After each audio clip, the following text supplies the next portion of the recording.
Okay, bismillahirrahmanirrahim. Alhamdulillahi rabbil alamin. Wassalatu wassalam ala asyrafil anbiya'i wal mursalin wa ala alihi wa sahbihi ajma'in wa ba'du. Naam, bait yang ke-128 qala Ibn Ruslan rahimahullah subhanahu wa ta'ala wa nafa'ana Allah bihi wa bi'ulumihi fid darain. Kata Syekh Ibn Ruslan, was-sunanu as-siwaku summa basmila waghsil yadayka qabla an tudakhila ina wa madmid wastanshiq wa ammim ar-ra'sa wabda'hu min al-muqaddami wa mashu al-udhun batinan wa dhahira walis-simakhayn bima'in akhara wa khallilan asabi' al-yadaini wal-lihyata al-kathata war-rijlaini wastakmil thalatha bil yaqini wabda' bi yumnaka siwal udhunaini. Okey, kita masuk pada perkara-perkara sunat dalam wudu. Perkara-perkara sunat dalam wudu. Kata Syekh, was sunan. Maka sunat di sini termasuklah sunat mandi. Bila sebut kata sunat wudu, biasanya itu jugalah sunat mandi. Mandi wajib, dan itu jugalah sunat-sunat dalam tayammum. Biasanya tak lari lah. Apa saja yang disunatkan dalam, contohnya dalam wuduk kita sunat baca bismillah, maka dalam tayammum pun sunat baca bismillah, dalam mandi wajib pun sunat baca bismillah. Naam. As-siwaku summa basmala. As-siwaku iaitu as-siwak. As-siwak maknanya bersiwak dulu. Kalau dalam kitab Ibn Ruslan ni dia kata sunat wuduk ni sebelum buat apa-apa bersuri dulu. Summa basmala, kemudian baru baca nampak? Ini dalam kitab Ibn Ruslan. Maknanya dia ambil kata siwak itu didahulukan atas bacaan bismillah. Sekarang bila ambil wuduk nak siwak dulu ke baca bismillah dulu? Kalau Ibn Ruslan ada khilaf lah kalau Ibn Ruslan ni. Dan ini apa yang disebut oleh Imam Ghazali. Imam Ghazali ni tariqah Imam Ghazali ni. Seperti dalam kitab Al-Wasit, Imam Ghazali kata dia kata kita ni kalau nak ambil wuduk kita bersiwak dulu. Lepas selesai bersiwak baru start wuduk. Baru start bismillahirrahmanirrahim. Lepas tu bawa basuh tangan. Jadi dalam kaedah mengikut kepada pandangan Imam Ghazali iaitu mendahulukan siwak. Okey, tetapi mu'tamad maknanya pandangan yang paling kuat dalam mazhab Syafi'i, sebenarnya awal sunnah wuduk ni bismillah. Ini pandangan yang kuat, pandangan kuat sekali. Awal sunnah adalah bismillah diiringi dengan niat ketika membasuh dua tangan. Maksudnya tak siwak lagi, tak mula dengan siwak, mula dengan bismillahirrahmanirrahim, basuh tangan. Basuh tangan, niat maknanya nak buat sunat wuduk lah, basuh tangan, kemudian baru siwak. Siwak, lepas siwak baru madmadah, baru berkoma, lepas berkoma baru masuk air dalam hidung. Jadi muktamadnya ulama kata dalam sunat wudu, awal sunat wudu adalah apa? Bismillah beriringan dengan membasuh tangan. Ini muktamad seperti yang disebut oleh ulama, disebut oleh Ibn Hajar, disebut oleh Ibn Hajar, disebut oleh Imam Ramli. Imam mazhab setuju dengan pandangan awal bismillah dulu. Jadi siwak tu betul-betul duduk dalam wuduk, dia bukan terasing. Bagi pandangan pertama tadi seolah-olah siwak tu asing, habis siwak baru ambil wuduk, iaitu bermula dengan bismillah. Tapi muktamad tak. Dan tertib ini ulama kata, tertib wuduk ini, tertib wuduk yang kata mula-mula baca bismillah, lepas baca bismillah beriringan dengan basuh tangan. Nampak? Lepas tu baru bersiwak. Lepas bersiwak baru berkoma. Lepas berkoma baru masuk air dalam hidung. Ini tertib ini menurut Ibn Hajar, tertib ini dipanggil mustahiq, laisa mustahab. Mustahiq ni maksudnya apa? Mustahiq ni maksudnya benda yang berhak untuk ikut turutan. Betul? Hujan ba'. Benda yang berhak untuk ikut turutan. Maknanya Ibn Hajar kata kalau orang ambil wuduk tak ikut turutan dalam sunat ni, sebab dia kata ikut turutan ni penting untuk nak mendapatkan pahala sunat. Kalau tak dapat pahala, Sebab ada turutan. Faham? Maksudnya mula dengan bismillah, lepas tu basuh tangan, lepas tu siwak, lepas siwak baru masuk air dalam baru masuk air dalam baru qamah, lepas tu masuk air dalam hidung. Dia kata ini susunan ni dia kata mustahiq. Maknanya sesuatu benda mustahik ni, sesuatu benda yang menjadi syarat untuk dapat pahala. Sesuatu benda yang menjadi syarat untuk dapat pahala. Maknanya kalau ada orang dia tak ikut tertib, contoh lah, ada orang masuk air dalam hidung dulu baru berqamah, maka kata Ibnu Hajar, masuk air dalam hidung dia tu sebab tak ikut tertib, tak ikut sunan, tak dapat pahala. Kalau tak ikut turutan, tak dapat pahala dia. Mesti ikut turutan. Dia panggil turutan dalam sunat wuduk tu, dalam sunat tu, turutan yang dalam perkara-perkara sunat itu mustahiq, bukan mustahab. Beza mustahab ni gini, mustahab ni contoh tangan kanan, tangan kiri. Okey. Bila kita basuh, sunat basuh tangan apa dulu? Tangan kanan, lepas tu bawah tangan kiri. Kalau ada orang basuh tangan kiri dulu, kemudian baru basuh tangan kanan, dapat tak pahala basuh tangan tu? Dapat? Apa tak? Kita mendahulukan tangan kiri, lepas tu bawa tangan kanan. Pahala basuh tangan dapat tak? Berapa tak dapatnya? Dapat. Tapi dalam bab tadi dia kata tertib sunat itu mesti diikuti. Kalau ada orang, Ibnu Hajar kata, kalau ada orang dia pergi masuk air dalam hidung dulu, tiba-tiba contoh dia terus mula benda sunat ni masuk air dalam hidung, dia panggil lara. Itu Ibnu Hajar sebut dalam Tuhfah, lara, tak dapat pahala sebab tak ikut tertib. Kecuali lepas dia masuk air dalam hidung, dia pun buat pula berqamah, dia berqamah, dia lepas masuk air dalam hidung, contohnya dia buat apa, dia bawa basuh tangan, lepas tu dia berqamah pula, baru dapat. Faham tak? Dia kata dia anggap lara kalau terus kita buat benda sunat yang terus melompat, tak ikut turutan. Faham tak? Kalau tak ikut tu turutan. Kalau apa dia ni, Imam Ramli pula dalam Nihayah, dia kata kalau kita terus masuk air dalam hidung, pahala sunat yang kita dapat masuk air dalam hidung tu je. Hak yang kita buat, hak yang selepas tu tak dapat pahala. Dia terbalik. Faham tak? Maksudnya benda sunat itu dari segi mustahak dia berhak untuk ikut tertib. Tak boleh tak ikut tertib. Maknanya mesti basuh tangan dulu, lepas basuh tangan baca apa? Bismillah, basuh tangan, bersiwak, madmadah, istinsyaq. Maka kata Ibnu Hajar, maknanya penting. Ibnu Hajar beri penekanan dalam Tuhfah. Dia kata ini mustahak, laisa mustahab. Kalau mustahab sunat, maksudnya boleh lah, buat je lah benda-benda pun dapat pahala kalau mustahab. Tapi dia kata mustahak,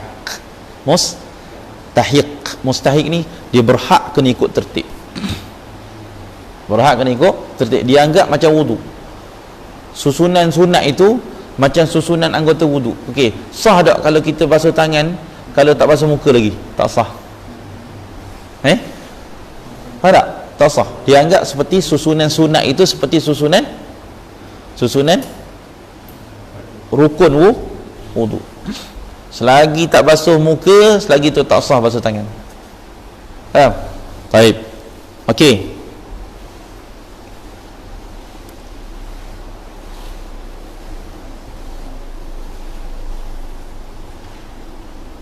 Naam. Kemudian dia kata waqsil yadaika qabla an tudakhila. Antara perkara sunat lagi, basuhlah dua tangan kamu, maknanya basuh dua tangan hingga kepada hingga kepada pergelangan ni. Qabla an tudakhila, sebelum kamu memasukkan dua tangan kamu itu inaan dalam bait yang berikutnya. Ina sebelum masuk dalam bekah. Jadi sunat kalau kita nak basuh tangan ni jangan basuh dalam bekah. Sunat jangan basuh dalam bekah. Maksudnya luar bekah, ambil apa air, basuh kat luar. Jangan celup tangan dalam bekas. Itu sunat dia. Baik. Kemudian kata Syekh, wa madmid wastanshiq wa ammimi. Wa madmid, dan berkoma-komalah. Wastanshiq, dan masuklah air ke dalam hidung. Itu sunat. Jadi tariqah dia, ulama kata yang paling afdal adalah tariqatul jama'. Masuk berkoma-koma dan masuk dalam hidung ni, yang paling afdal adalah cara himpun. Mana kita himpun masuk air dalam hidung dengan berkoma ni dalam satu cedokan. Itu cara yang paling afdal. Bila nak berkoma, ambil secebok air, dalam secebok ni kita berkoma sekali, kita keluarkan, balance air hak di tapak tangan kita untuk dijadikan sebagai masuk air dalam hidung. Maknanya dalam satu cebokan dapat dua amalan sunnah. Satu berkoma, satu masuk air dalam hidung. Kemudian ambil cedokan kedua, berkoma, masuk air dalam hidung. Ambil cedokan ketiga, berkoma, masuk air dalam hidung. Jadi hak tu tariqatul jama'. Ulama kata itu adalah tariqah yang paling afdal daripada tariqah fasal, cerai. Cerai ni hak macam kita buat cerai ni berkoma siap-siap 1 2 3, lepas tu kau masuk air dalam hidung pula 1 2 3. Jadi 6 kali cedok lah. Hak tadi 3 kali cedok je. Memang dalam wuduk ni apa saja kaedah yang paling boleh mengurangkan penggunaan air, itu yang paling afdal. Jadi kalau dalam madmadah dengan istinsyaq, yang paling afdal adalah tariqatul jama'. Maknanya 3 kali cebok je tapi dapat buat 3 kali berkoma dan 3 kali masuk air dalam hidung. Faham? Okey. Dan terhasil pahala, dari segi pahala berkoma dengan masuk air dalam hidung ni, dari segi pahala sunat terhasil hanya sekadar masuk air dalam mulut je, masuk air dalam hidung, walaupun tak dipusingkan, dapat dah pahala koma. Maka kalau masuk air dalam hidung ni, kalau ikut asal je masuk, sedut dan hembus, tapi dapat dah pahala masuk air dalam hidung kalau dia masuk dalam hidung dia, masuk dalam mulut dia, walau tak pusing, masuk sikit je, walau dia telang, walau dia kehek, dapat pahala, dari segi pahala dapat. Tapi yang afdal adalah dia masuk air dalam mulut, dia pusing-pusingkan sampai ke hujung ni, hujung halqum, sekiranya dia bukan dalam keadaan berpuasa lah. Kalau bukan dalam keadaan berpuasa, afdal dia pusing-pusing kalau dia pusing-pusing ni sampai ke sini, maka pada ketika itu ulama kata itu yang tariqah yang paling afdal. Kemudian kata Syekh, wa ammimir ra'sa, dan ta'mimkan. Ta'mim maknanya kita menyeluruhkan sapuan kepala. Wa ammimir ra'sa maknanya menyeluruhkan sapuan kepala, itu sunnah. Kerana benda itu khurujan minal khilaf mustahab, keluar daripada khilaf, hukum dia adalah sunat. Dalam setengah mazhab, iaitu mazhab Imam Malik, menyapu keseluruhan kepala ni hukumnya adalah wajib. Siapa ambil wuduk tak sapu seluruh kepala, maka wuduk dia tak sah. Maka kaedah yang selalu kita amalkan apabila ada mazhab lain yang menyatakan wajib, khurujan minal khilaf mustahab, keluar daripada kekhilafan. Kita ni bila buat amalan kena keluar daripada khilaf. Kalau ada orang di sana kata wajib, macam mana cara saya nak keluar? Mazhab Syafi'i tak payah sapu seluruh kepala, sikit je walau sorak rambut kan, walau sorak rambut, tapi saya kena keluar daripada khilaf. Perbuatan saya mesti sah untuk semua keadaan. Itu sepatutnya pilihan. Maknanya sah dalam mazhab kita, sah dalam mazhab lain. Jadi macam mana nak keluar khilaf? Keluar khilaf maknanya kita bila ambil wuduk sapu seluruh kepala lah. Faham tak? Maknanya sapu seluruh kepala lah. Sebab tu Al-Habib Umar, dia pernah sebut, dia kata, yang Ustaz pernah dengar lah, kita ni kalau kita ambil wuduk, kita sempurnakan segala benda-benda sunat yang dalam wuduk mazhab Syafi'i, kita boleh pergi semua mazhab. Sebab semua benda-benda sunat dalam mazhab Syafi'i itu adalah berupa benda-benda yang rukun dalam mazhab-mazhab lain. Jadi maksudnya kalau kita ambil wuduk sempurna, benda yang sunat-sunat yang sebut ni, kalau amal semua, maknanya kita sekaligus dah beramal dengan mazhab lain lah. Tak payah pening-pening dah. Tak payah pening-pening. Sebab apa? Tak ada benda yang sunat dalam mazhab Syafi'i, melainkan kebanyakannya adalah meraihkan khilaf dalam mazhab lain. Adalah contoh gosok lah. Dalam mazhab Syafi'i sunat, kalau ambil wuduk gosok, walaupun kita boleh sah lalu layu gitu je bawah air, tak sah, celuk dah air sah, tapi kerana meraihkan khilaf, Imam Syafi'i jadikan dalak tu sunat. Dalak tu sunat, gosok ni sunat. Bila kita basuh anggota gosok. Pasal dalam mazhab Maliki, gosok itu rukun. Ambil wuduk mesti gosok. Okey, contoh lagi ni, wa ammimir ra'sa. Wa ammimir ra'sa, sapu keseluruhan kepala. Kalau ambil wuduk sapu keseluruhan kepala. meraihkan khilaf dalam mazhab Imam Malik. Barulah bila kita ambil wuduk dalam mazhab Syafi'i sekalipun, tapi kita amal semua sunat-sunat dalam mazhab Syafi'i, maka kita boleh pergi pada semua mazhab, kerana tidak ada satu pun rukun dalam mazhab lain yang kita tinggal. Semua kita buat. Boleh. Tak ada jadi talfik lah, tak ada jadi bertindih ke, tak ada. Kalau kita ambil wuduk sekadar yang wajib saja dalam mazhab Syafi'i, memang tak boleh nak beramal lah dalam mazhab lain. Sebab apa? Dia akan jadi satu pelanggaran. Kita ambil wuduk dalam mazhab Syafi'i, kita sapu gitu ya sikit, okey, sah.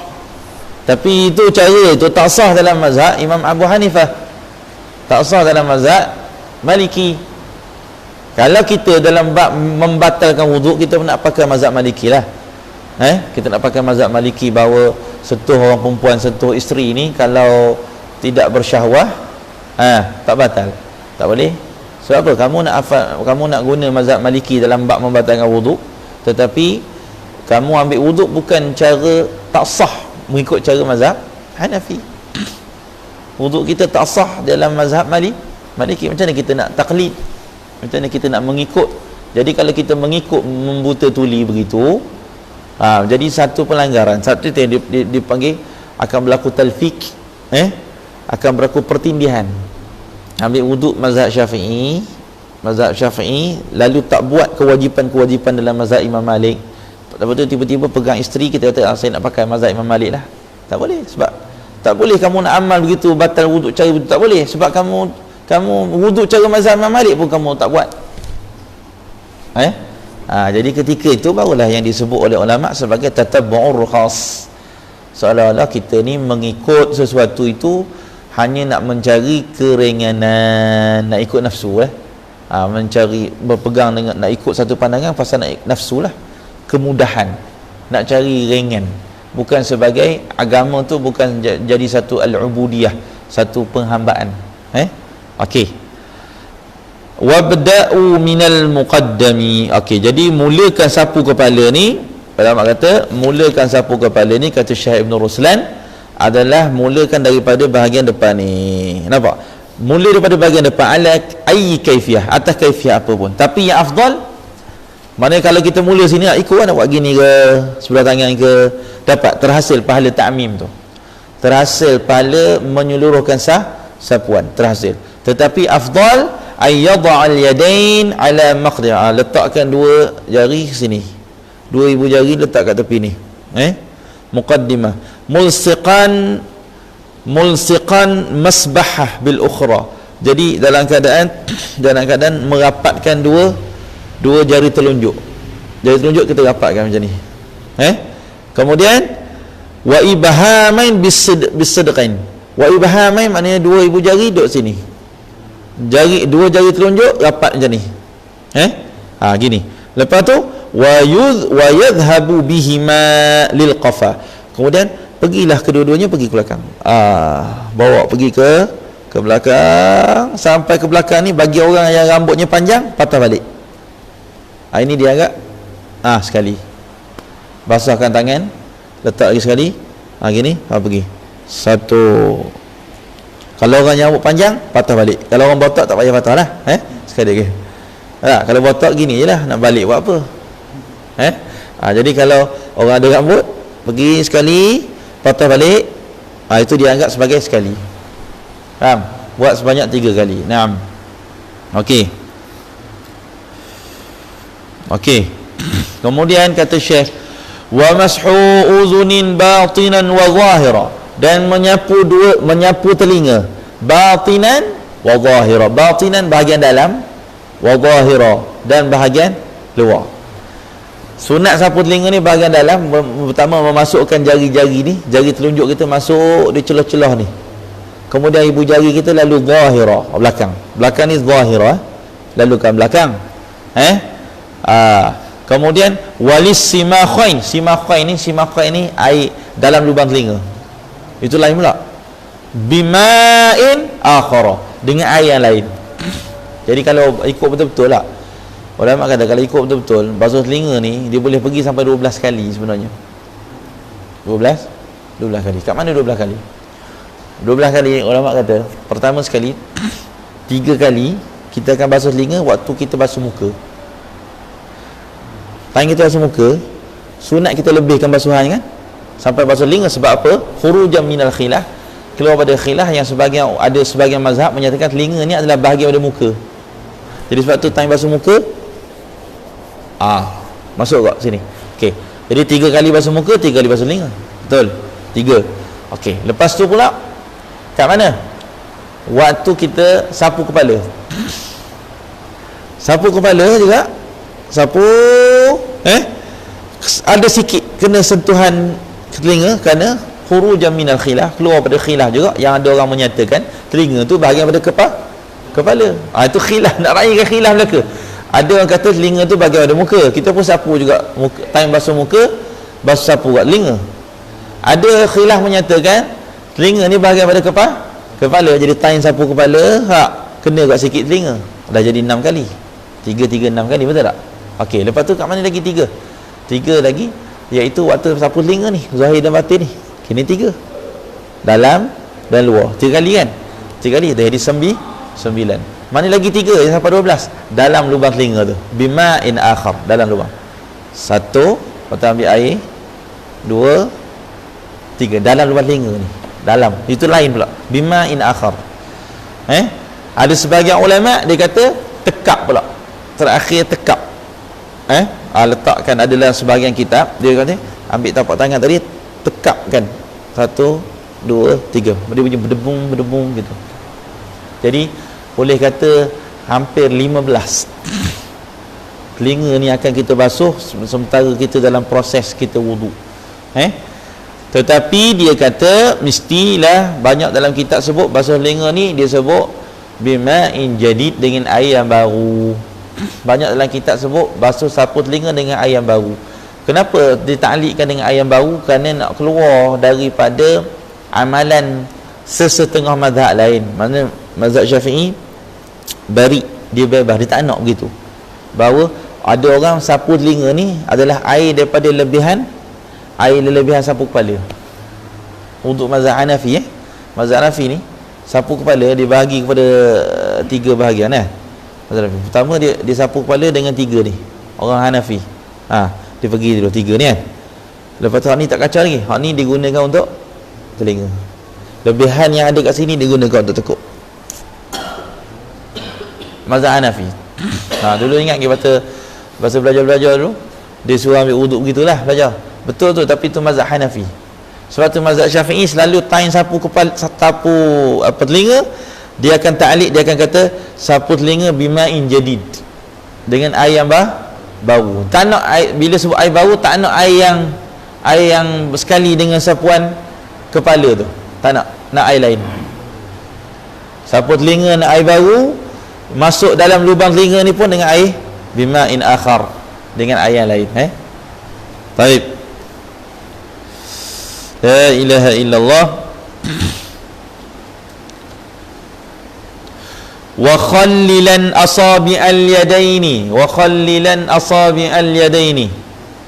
Dia kata wa khallilan, maksudnya takhlilkan. Takhlil maknanya selati jari-jari 2 tangan. Okey. Selati jari-jari 2 tangan. Jari-jari 2 tangan ni kita selat. Itu sunat. Time kita basuh tangan, selat. Padahal boleh je basuh gini, tapi sunat menyelati, menyilangkan.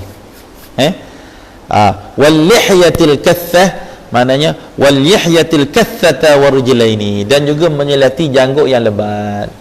Sebab janggut yang nipis wajib masuk air. Menyelati janggut yang nipis hukumnya wajib. Yang sunat di sini menyelati janggut yang lebat. Wa yallati la tural basyarah min khilaliha. Janggut lebat ni janggut yang kalau kita duduk dalam satu majlis tak nampak dia punya apa?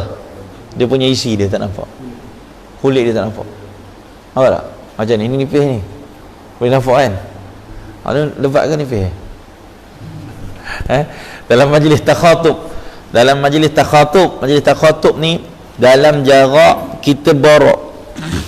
Biasa orang borok dengan orang macam gini, ni jauh orang tak pergi borok. Borok ni satu jarak biasa kalau orang sembang. Jadi ada orang kata jarak borok ni dia hanya lebih kurang satu depa. Jarak yang sebenar orang borok ni lah. Borok. Maknanya kalau dalam jarak borok kita boleh nampak celah dagu dia ni, maknanya itu nipis.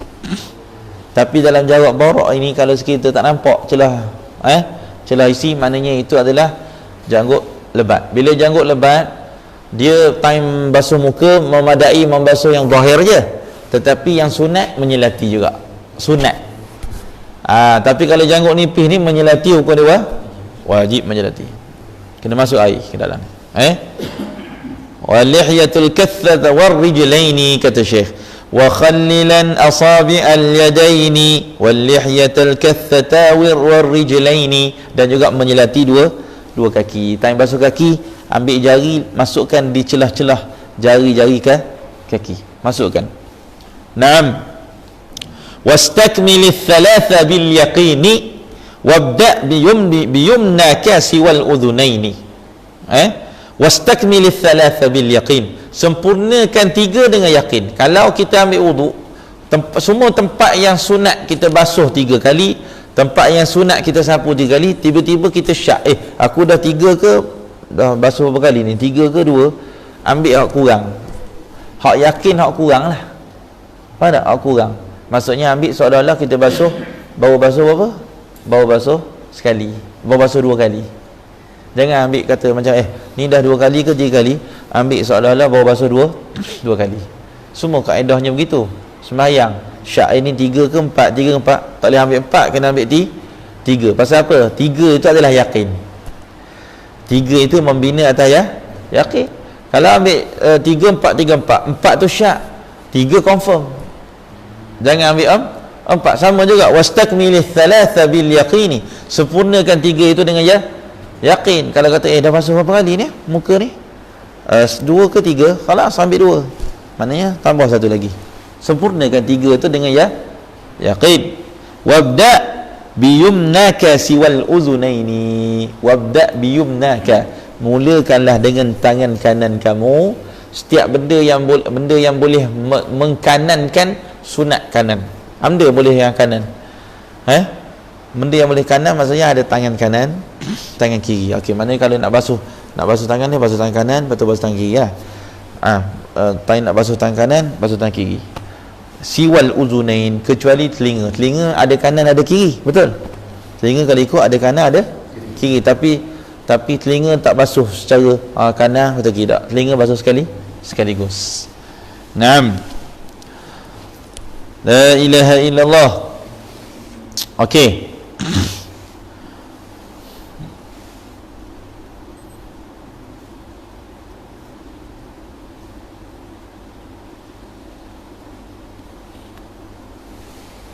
Okey. Wastashibin niyyata min badi'in ila. Wastashibin niyyata min badi'in ila akhirih wadalku udwin wal wila. Yang ni sunat istishab. Dipanggil sunat kita istishab, mana mengekalkan niat daripada awal wudu ila akhirih, hingga akhir. Istishab ni maksudnya kalau kita ambil wudu, kalau boleh jangan ada datangkan benda-benda lain sampai kita tak ingat bahawa kita sedang berwudu. Istishab ni sentiasa hadirkan niat saya sedang berwudu daripada awal wudu sampai akhir. Lepas tu dia kata makruh kita buat borok tengah wudu ni, kita borok. Pasal apa? Itu jadi seolah-olah kita tak istishab. Tapi tak batal wudu. Orang kalau tengah ambil wudu tiba-tiba dia buat benda lain, dia buat kerja lain, batal dah wudu? Tak. Tapi istishabun niatu sunnah. Istishab mengekalkan, dia sentiasa mengingati, mengekalkan niat dia daripada awal wudu hingga kepada akhir wudu. Tak ada benda-benda lain dah dia buat. Mengekalkan niat daripada awal hingga akhir. Wadalku udwin ilaha illallah. Kemudian menggosok anggota. Itu sunat. Ini khurujan minal khilaf ni. Menggosok anggota. Khilaf man aujabahu. Khilaf sebahagian daripada mazhab yang mewajibkan gosok, iaitu mazhab Imam Malik. Wal wilah. Nampak? Wal wilah dan bermualah. Mualah ni maksud dia, mualah itu adalah berturut-turut. Kita ambil wudu, lepas basuh muka, terus basuh tangan. Betul tu. Apa makna mualah? Mualah dalam wuduk ni dia kata wahwa ain yaghsil al-'udw ats-tsani qabla jafafil awal. Itu dia punya dhabit dia. Apa makna mualah ni? Bahawa kita membasuh anggota kedua sebelum sempat kering anggota yang pertama. Tu panggil mualah. Maksudnya bila basuh muka, jangan basuh tangan dalam keadaan muka dah kering dah. Faham tak? Maksudnya mesti dalam keadaan tak kering lagi, dah basuh lagi. Itu asal mualah. Maksudnya ambil masa jugalah, mana tak ada lah terus. Tapi kalau ambil wuduk begitu sekalipun, contohnya bila kita basuh tangan dalam keadaan muka dah kering, wuduk sah. Tapi terluputlah sunat ni. Sunat mualah. Mualah ni kalau boleh setiap anggota wuduk dalam keadaan basuh lagi. Lepas basuh muka duk basuh lagi, lepas tu basuh tangan. Lepas basuh tangan duk basuh lagi, sapu kepala. Jangan sampai kita membasuh anggota yang kedua dalam keadaan anggota yang pertama telah kering. Tak. Qabla jafafil awal. Naam. La ilaha illallah. Itu sunat ni, mualah ni sunat pada hak orang yang sihat, salim. Tapi pada hak orang yang sakit, orang yang ada penyakit sulasil baul, penyakit kecing tak lawas ni, kan ada kecing ataupun kalau orang perempuan penyakit istihadah, mualah tu bersegera ambil wuduk tu jadi wajib. Tak boleh main-main. Kita boleh, kita sah. Kita ni lepas basuh muka ada orang telefon lah, jawab telefon, cakap kat sejam lah. Lepas sejam basuh tangan pula. Lepas habis basuh tangan orang telefon pula, hello lagi, sejam lagi, jadi 4 jam mayang budak. 4 jam nak boleh sampai ke kaki. Tapi wuduk sah. Tapi pada hak, lepas tu sunat mualah ni pada hak yang salim lah. Salim ni maknanya hak pada orang yang sejahtera, orang sihat. Tapi kalau orang ada penyakit daimul hadath, penyakit sentiasa berhadas ni, macam orang kecing dedah keluar sama kecing, orang gini kalau ambil wuduk dia wajib mualah. Orang istihadah wajib mualah, dia tak boleh lama-lama, tak boleh tangguh, kena segera. Baik. Kemudian kata Syekh, walil wudu'i muddun walit taghsili sa'un wa tulul ghurri wat tahjili. Walil wudu'i muddun, bagi wuduk ini sunat jangan kurang daripada 1 mud. 1 mud mana secupak. Sunat tak kurang. Jadi kita dapat sama lah ni, mana kita pernah kurang wuduk kita mana pernah kurang daripada secupak. Tapi sebab wuduk Nabi SAW sufak, jangan sampai kita ni terlalu menjimat sampai kurang pada secupak. Itu makruh. Sebab Nabi SAW paling kurang wuduk dia secupak. Mana Nabi boleh ambil wuduk sempurna hanya dengan 1 tapak tangan. 1 tapak tangan Rasulullah, Nabi boleh ambil wuduk sempurna. Jadi kita makruh ambil wuduk kurang daripada satu cupak, 1 tapak tangan, makruh. Mesti kena lebih pada tu. Tak? Kita dapatlah sama pahala ni walit taghsili, kan untuk mandi wajib pula 4 cupak, 4 tapak tangan. Nabi yang mandi wajib dengan 4 tapak tangan dia air. 4 tapak tangan ni Nabi yang mandi wajib. Tu orang kata, orang melihat kata itu sebenarnya kemulusan kulit Nabi sallallahu alaihi wasallam. Maksudnya air ni bila turun atas kulit Nabi ni seolah-olah dia turun menjala cepat. Pasal apa? Kulit Nabi ni kulit yang licin, tak macam kita ni debu, banyak dosa, lekat, air lekat. Air lekat banyak, mandi wajib basuh sini sikit tak pergi sini, banyak problem. Kulit Nabi ni kulit yang licin. Orang kata macam mana nak ambil wuduk, macam mana mandi wajib dengan empat ni 4 cebok ni, ambil wuduk dengan satu cebok, ambil wuduk. Dan dia ajar kepada kita sunnah wuduk tadi, basuh berkumur 3 kali, masuk air hidung 3 kali, masuk telinga lagi. Dia ajar kita dengan sunnah-sunnahnya, dengan rukun-rukunnya. Dan dia ajar kita asbiril wuduk, sempurnakan wuduk. Dia ambil wuduk hanya dengan 1 ni. Maksudnya walaupun kadar bilangan air banyak ni, dia boleh sempurnakan wuduk dia. Nampak? Baik. Wa tulul ghurri wat tahjili, dan sunat juga tulul ghurri. Ghurrah ni adalah bahagian yang lebih daripada anggota wajib pada basuhan muka, tu panggil ghurrah. Faham tak? Hak wajib mana ni? Hak wajib sini kan, daripada awal tempat tumbuh rambut ni sikit, lepas tu tepi ni sikit, hak bawah ni sikit, itu hak wajib. Tapi sunat lebihkan. Time basuh muka biar sebahagian kepala, bila basuh muka biar masuk telinga belaka, bila basuh muka biar kena sebahagian tekak ni. Itu panggil ghurrah muhajjalin, akan menjadi bercahaya di akhirat. Besok Nabi kenal umat dia melalui cahaya daripada ghurrah muhajjalin. Ghurrah ni hak lebihan daripada yang wajib. Bila basuh muka hak lebih pada wajib, itu dinamakan sebagai ghurrah. Muhajjalin hak lebih daripada basuhan tangan. Tangan ni wajib basuh sampai sini ya. Hak lebih ni, ini dipanggil muhajjalin, akan bercahaya nanti. Sunat kita basuh tangan, lebihkan. Sunat kalau basuh kaki sampai betih. Baik. Kemudian kata Syekh, thummal wudu'u sunnatun lil junubi linaumihi aw in yata aw yashrabi. Thummal wudu'u sunnatun lil junubi linaumihi aw in yata aw yashrabi. Kemudian wudu itu adalah sunnat bagi orang yang berjunub. Nampak? Lil junubi linaumihi, maksudnya kalau ada orang dalam keadaan berjunub yang dia tak nak mandi lagi, maka dia nak sambung tidur, sunat untuk dia ambil wudu. Orang dalam keadaan berhadap besar patutnya mandi tapi tak nak mandi, maka sunat pada ketika itu supaya dia terangkat, dia dapat takhfif, dia meringankan hadas dia. Dia dalam keadaan hadas besar, bila dia ambil wudu maka terangkat hadas kecil yang kekalnya hadas besar. Sunat ambil wudu kalau tidur balik. Au yata'a, ataupun nak berjimat sekali lagi. Faham tak? Dia ambil wudu, dia bangun, dia ambil wudu. Dia ambil wudu, au yata'a, untuk dia nak berjimat sekali lagi, kerana dikatakan dia akan mengembalikan tenaga. Wudu itu akan mengembalikan tenaga dia. Faham Sok? Sok biar dulu Sok. Jangan mikir ingat. Dia akan mengembalikan tenaga kalau orang nak bersama sekali lagi dengan isteri dia. Naam. Wala yakfi ikhtisar. Okey, baik. Sekurang-kurangnya ulama kata wasahha aidan ghuslul faraj.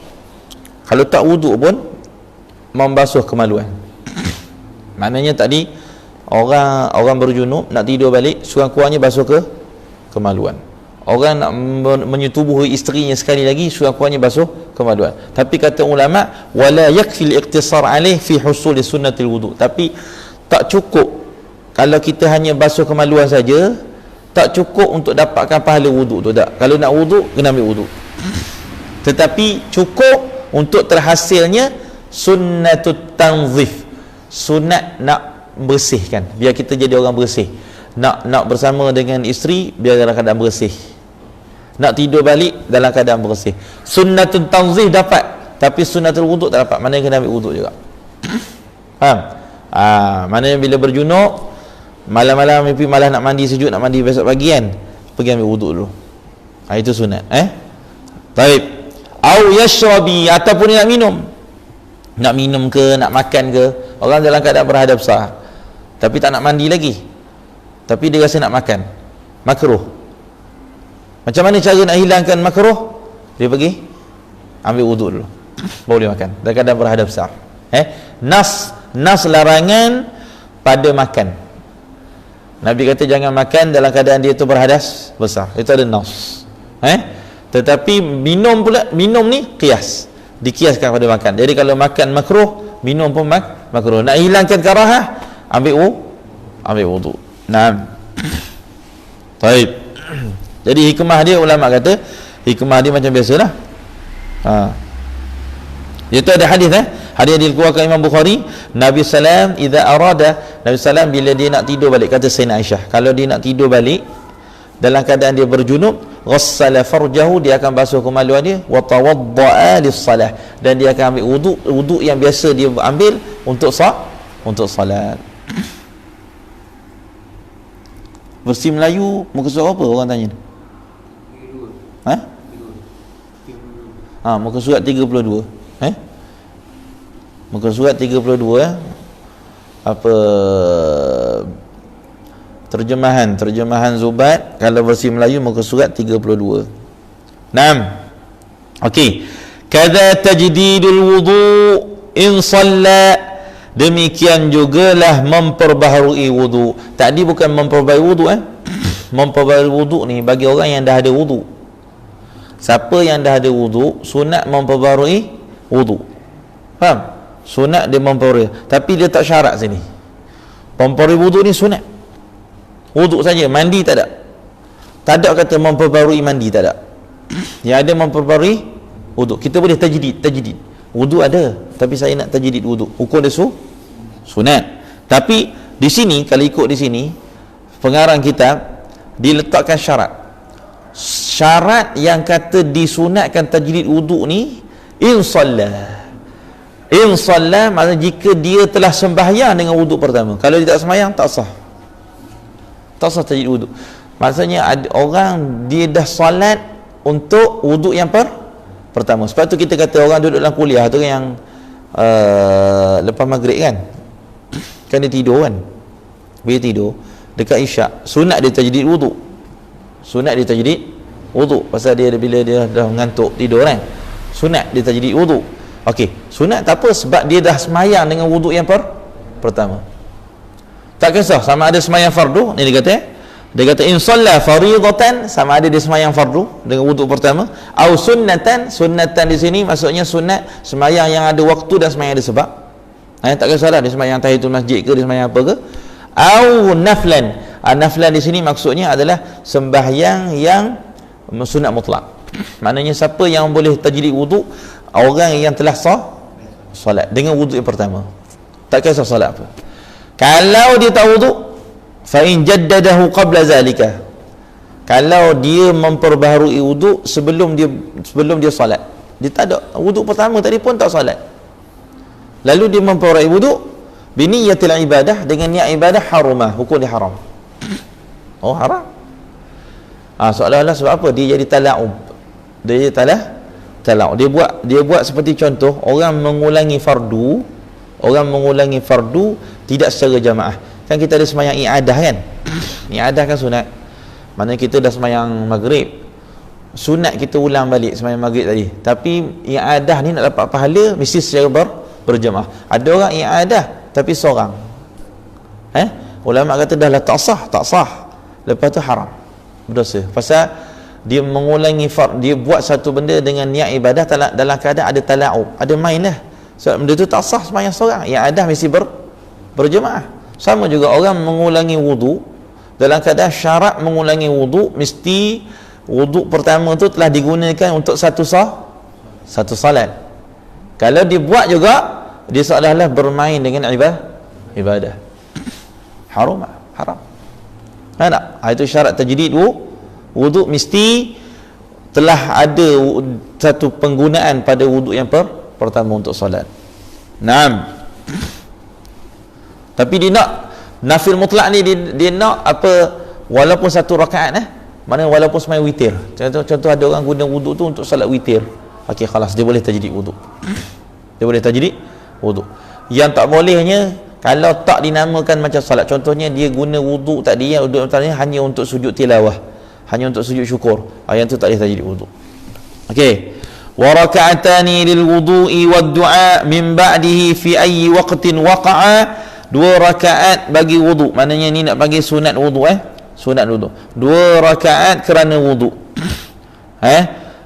Dan disunatkan 2 rakaat selepas wudu, bihaisu yunsabanu ilaihi urfan. Nampak? Sekira-kira maksudnya kalau orang ambil wudu, sampai bila yang kata sunat dia ni sembahyang sunat? Sampai bila, berapa tempoh? Dia kata dari segi uruf yang orang kata kita dah ambil wudu, lepas tu kita solat tu masih lagi dikira sebagai dinisbahkan kepada solat sunat wudu kita tu. Dari segi uruf, dia tak ada tempoh uruf, jangan sampai terlalu lama. Kalau turul fasal, habis. Kalau lama contohnya kita ambil wudu wudu dah lama dah ambil, lepas tu baru nak semayang, dalam tempoh yang lama, dari segi uruf dah diiktibarkan seolah-olah tak ada hubungan dah salat sunat wuduk dengan wuduk yang kita ambil dah tak ada hubungan. Pada ketika itu tak sah. Sekira-kira mesti ada lagi nisbah kepada wuduk kita yang pertama itu.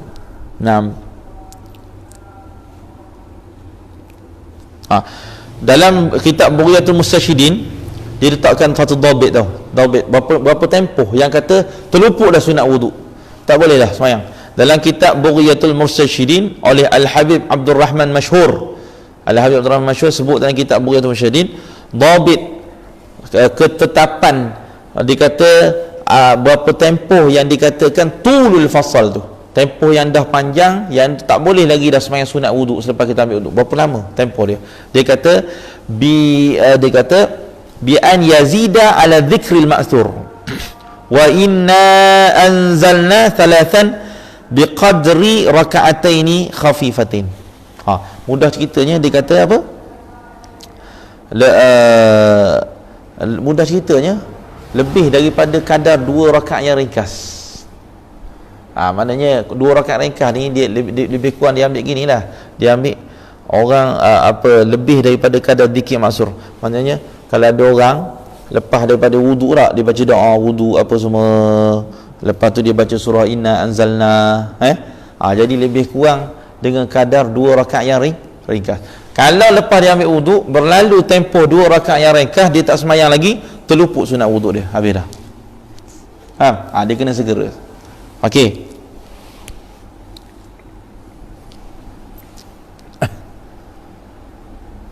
Waddu'a, dan berdoa min ba'dihi, selepas daripada wuduk, fi ayyi waqtin waqa'a, pada waktu apa-apa saja. Sebab apa? Sebab semayang sunat wuduk harus dilakukan walaupun pada waktu-waktu karahah, sebab dia termasuk dalam semayang yang mempunyai sebab. Semayang mempunyai sebab. Kenapa kamu semayang? Maknanya ada orang ambil wuduk lepas asar, boleh tak nak semayang sunat wuduk lepas asar? Boleh. Ada orang ambil wuduk lepas subuh, sedangkan subuh ni waktu hormat kan, dia masuk masjid lepas subuh, dia ambil wuduk, jadi boleh tak semayang sunat tiang saja? Bukan lepas subuh tak boleh semayang? Boleh, harus. Ada orang ambil wuduk ketika istiwa, matahari tegak atas kepala, masuk masjid sebelum zuhur, beberapa minit sebelum zuhur.